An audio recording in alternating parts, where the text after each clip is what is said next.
ഇതാണ് ചെക്കൻ്റെ പൊതിച്ചോറ്. പുതിയ വീട്ടിലേക്ക് എല്ലാവർക്കും സ്വാഗതം. ചെക്കനൊന്ന് പൊതിച്ചോറാട്ടോ ഇലയിൽ.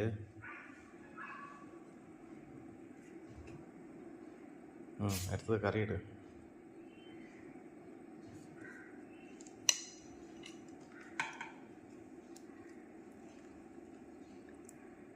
ചമ്മന്തി, മാങ്ങാ ചമ്മന്തി,